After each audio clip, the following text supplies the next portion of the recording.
CPIM-ലും power group ഉണ്ടെന്നും ഇവർ കുറ്റവാളികൾക്ക് കുട പിടിക്കുകയാണെന്നും പ്രതിപക്ഷ നേതാവ് VD സതീശൻ. ആരോപണ വിധേയരായ ആളുകളെ പൂർണ്ണമായും സംരക്ഷിക്കുന്ന നിലപാടാണ് CPIM സ്വീകരിക്കുന്നതെന്നും സതീശൻ പറയുന്നു. മലയാള സിനിമ നാണക്കേടിലേക്ക് പോകുന്നതിന് ഉത്തരവാദി CPIM നയിക്കുന്ന സംസ്ഥാന സർക്കാരാണെന്നും സതീശൻ തുറന്നടിക്കുന്നുണ്ട്.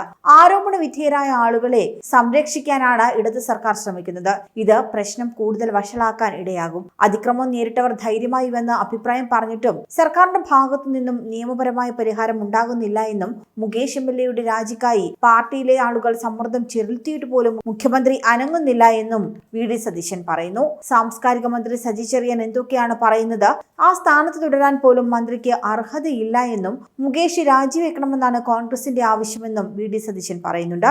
കോൺഗ്രസ് MLA ആയ എൽദോസ് കുന്നപ്പള്ളിയുടെ കേസിൽ പാർട്ടി നിലപാടെടുത്തിരുന്നു. കോടതിയിൽ അനുകൂല നിലപാടുണ്ടായതുകൊണ്ടാണ് എൽദോസ് കുന്നപ്പള്ളിയെ സംരക്ഷിച്ചതെന്നാണ് സതീശന്റെ വിശദീകരണം. അതേസമയം ലൈംഗികാതിക്രമ പരാതിയിൽ മുകേഷിന്റെ രാജി ആവശ്യം ശക്തമാകുകയാണ്. ഇതിനിടെ മുൻകൂർ ജാമ്യം തേടി കോടതിയിൽ മുകേഷ് സമർപ്പിച്ച തെളിവുകൾ നിഷേധിച്ചിരിക്കുകയാണ് ആലുവ സ്വദേശിനിയായ പരാതിക്കാരി. മുകേഷിന് താൻ അയച്ചതായി പറയുന്ന ഇമെയിലിനെ കുറിച്ച് തനിക്ക് ഓർമ്മയില്ല എന്നും ഇമെയിൽ മുകേഷിന്റെ കുക്ക്ഡ് അപ്പ് സ്റ്റോറിയാണെന്നും പരാതിക്കാരി പറയുന്നുണ്ട്.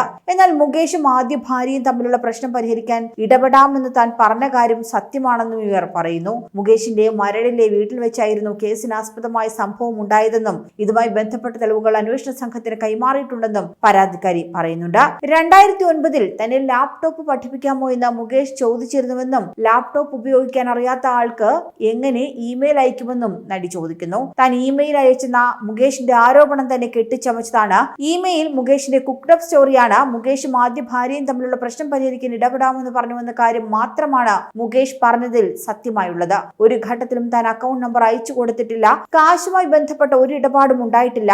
മുകേഷിന്റെ വീട്ടിൽ പോയിട്ടുമില്ല എന്നും മുകേഷിന്റെ വീട് ഫോട്ടോയിൽ പോലും താൻ കണ്ടിട്ടില്ല. മുകേഷിന്റെ മരടിലെ വില്ലയിൽ വെച്ചായിരുന്നു കേസിനാസ്പദമായ സംഭവം ഉണ്ടായതെന്നാണ് പരാതിക്കാരിയുടെ മൊഴി. അവിടെ എത്താൻ ഇടയായ സാഹചര്യത്തെക്കുറിച്ചുള്ള തെളിവുകൾ കൈമാറിയിട്ടുണ്ടെന്നും പരാതിക്കാരി മാധ്യമങ്ങളെ അറിയിക്കുന്നുണ്ട്.